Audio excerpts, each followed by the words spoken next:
श्री स्वामी समर्थ. 2025 सुरू होतं. मुंबईच्या जवळ एक छोटंसं गाव, नाव होतं साईनगर. तिथं सगळं शांत साधं. गावातील माणसं साधी होती, पण त्यांचं मन श्रद्धेने भरलेलं होतं. गावात स्वामी समर्थांचं एक छोटंसं मंदिर. तिथं रोज सकाळी आणि संध्याकाळी भक्त मंडळी यायची, स्वामींची आरती करायची, मनातली इच्छा मागायची. समर्थांचा चमत्कार प्रत्येकाच्या मनात विश्वास ठेवूनच होता. साईनगरात राहायचा एक तरुण, त्याचं नाव विशाल. विशाल एका छोट्या कंपनीत काम करायचा. त्याचं कुटुंब साधं होतं, आई, वडील आणि एक लहान बहीण साक्षी. पण गेल्या काही वर्षापासून त्यांच्या कुटुंबावर संकटाचा डोंगर कोसळला होता. विशालच्या आई वडिलांना एक आजार होता, ज्याच्यामुळे त्यांना नीट चालताही येत नव्हते. डॉक्टरांनी सांगितलं होतं की त्यांना एक मोठी शस्त्रक्रिया करावी लागेल, पण त्यासाठी लाखो रुपये लागणार होते. विशालची नोकरी छोटीशी होती आणि त्याच्याकडे इतके पैसेही नव्हते. साक्षी कॉलेजला जायची, पण तिच्या शिक्षणाचा खर्चही विशालला जड जात होता. तरीही तो हार मानत नव्हता. रोज रात्री स्वामींच्या मंदिरात जाऊन तो प्रार्थना करायचा, स्वामी, माझ्या आई वडिलांना बरं करा, आम्हाला या संकटातून बाहेर काढा. एक दिवस 2025च्या जून महिन्यात गावात एक मोठी बातमी पसरली. गावात एक मोठी कंपनी येणार होती, जी तरुणांना नोकऱ्या देणार होती, पण त्यासाठी एक मोठी परीक्षा घेणार होती. विशालला वाटलं, हीच ती संधी आहे. जर त्याला ही नोकरी मिळाली तर तो आपल्या वडिलांची शस्त्रक्रिया करू शकेल. त्यांना रात्रंदिवस अभ्यासाला लागला, पण परीक्षेच्या आधीच त्याच्या वडिलांची तब्येत खूप खराब झाली. डॉक्टरांनी सांगितलं, आता शस्त्रक्रिया लवकर करावी लागेल, नाहीतर धोका आहे. विशालच्या डोक्यावर आकाशच कोसळला. एकीकडे नोकरीची तयारी, दुसरीकडे वडिलांचा आजार. तो पूर्णपणे हतबला झाला. त्या रात्री विशालला स्वामींच्या मंदिरात गेला. मंदिरात फक्त एकच दिवा लुकलुकत होता. त्यानं डोळे बंद केले आणि स्वामींचा मनोमन विचार करू लागला, स्वामी, मला मार्ग दाखवा. मी खूप थकलो आहे. माझ्या कुटुंबासाठी काहीतरी करा. तेवढ्यात मंदिरातून एक मंद प्रकाश बाहेर येऊ लागला. विशालनं डोळे बंद उघडले, पण त्याला काहीही दिसलं नाही. त्याला वाटलं, कदाचित हा माझा भास आहे, पण त्याच्या मनात एक वेगळीच शांती आली. त्याला जाणवलं, स्वामी त्याच्यासोबत आहे. दुसऱ्या दिवशी सकाळी विशालच्या घरी एक अनोळखी माणूस आला. त्यानं स्वतःची ओळख करून एका मोठ्या हॉस्पिटलच्या प्रतिनिधी म्हणून करून दिली. तो म्हणाला, आम्ही एका खास योजनेअंतर्गत काही गरजू रुग्णांना मोफत शस्त्रक्रिया देणार आहोत. तुमच्या वडिलांचं नाव आम्हाला एका भक्ताकडून मिळालं. आम्ही त्याची शस्त्रक्रिया मोफत करू. विशालला विश्वासच बसत नव्हता. त्यानं विचारलं, पण कोणत्या भक्तांना तुम्हाला सांगितलं? त्या माणसानं हसत हसत सांगितलं, ते आम्हाला सांगायला नको म्हणाले. फक्त स्वामी समर्थांचा आशीर्वाद आहे असं म्हणाले. विशालच्या डोळ्यातून आनंदाचे अश्रू आले.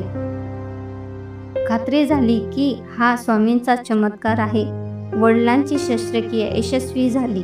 ते हळूहळू बरे होऊ लागले, पण विशालच्या मनात अजूनही एक चिंता होती, कंपनीच्या परीक्षेची.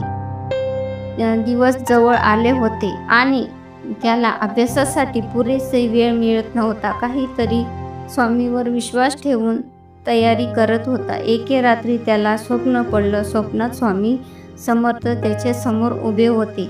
त्यांनी विशालला सांगितलं, विशाल, घाबरू नकोस. तुझ्या मेहनतीवर आणि आशीर्वादावर विश्वास ठेव. तुला यश नक्की मिळेल. विशाल झोप मोडली तेव्हा त्याच्या मनात एकच नवीन आत्मविश्वास आला. परीक्षेच्या दिवशी विशाल परीक्षा केंद्रावर गेला.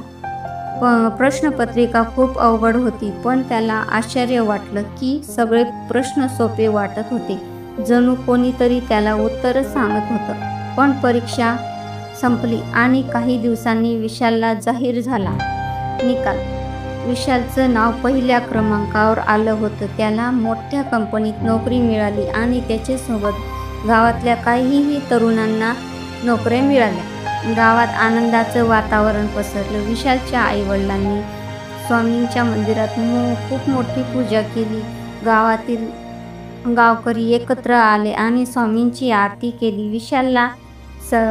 विशालनं सगळ्यांना सांगितलं, हा सगळा स्वामींचा समर्थांचा चमत्कार आहे. त्यांनी माझ्या प्रार्थना ऐकल्या आणि माझ्या कुटुंबाला संकटाबाहेरून काढलं. गावकऱ्यांनी स्वामींच्या नावानं जय जयकार केला. पण कसं इथंच संपत नव्हतं. काही महिन्यानंतर साईनगरात एक नवीन गोष्ट घडली. गावातल्या स्वामींच्या मंदिरात एक नवीन मूर्ती बसवण्यात आली. ती मूर्ती इतकी सुंदर होती की तिला पाहताच भक्तांच्या मनात श्रद्धा आणि भक्ती दाटून यायची. गावकऱ्यांना असं कळलं की ही मूर्ती एका नव्या अनोळखी व्यक्तींना दान दिली होती. कोणी म्हणायचं की तो एक मोठा व्यापारी होता, तर कोणी म्हणायचं की तो स्वामींचा परमभक्त होता. पण त्या व्यक्तीने आपलं नाव सांगितलं नव्हतं, फक्त एकच संदेश दिला होता, स्वामी समर्थांचे सर्वांचे रक्षक आहे, त्यांच्यावर विश्वास ठेवा, ते तुम्हाला नेहमी मार्ग दाखवतील. विशालच्या आयुष्यात आता सगळं व्यवस्थित चाललं होतं. त्याच्या वडिलांना पुन्हा चालता येऊ लागलं होतं. साक्षीचं शिक्षणही सुरळीत चालू होतं. विशालच्या नव्या नोकरीमुळे त्याच्या कुटुंबाला आर्थिक स्थैर्य मिळाले होते. पण विशाल कधीच स्वामींचं मंदिर विसरला नाही. तो रोज संध्याकाळी मंदिरात जायचा, स्वामींना नमस्कार करायचा आणि त्यांचे आभार मानायचा. त्याला खात्री होती की स्वामींच्या कृपेने त्याचं आयुष्य बदललं.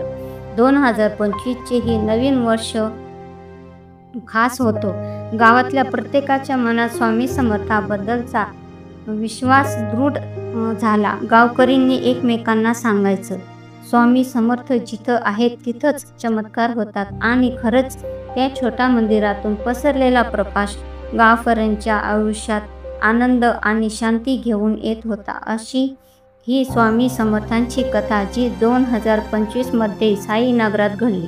स्वामींचा चमत्कार एका तरुणाचं आणि त्याच्या कुटुंबाचं आयुष्य बदललं. स्वामींच्या भक्तांना हा चमत्कार नवीन नव्हता, कारण त्यांच्या विश्वासानुसार स्वामींची नेहमीच आपल्याला भक्ताच्या पाठीशी असतात. भिवू नकोस, मी तुझ्या पाठीशी आहे, असं स्वामींचं वचन आहे आणि ते नेहमीच खरं ठरतं. एकदा श्रद्धेने जरूर लिहा. श्री स्वामी समर्थ. श्री स्वामी समर्थ. जय श्री स्वामी समर्थ.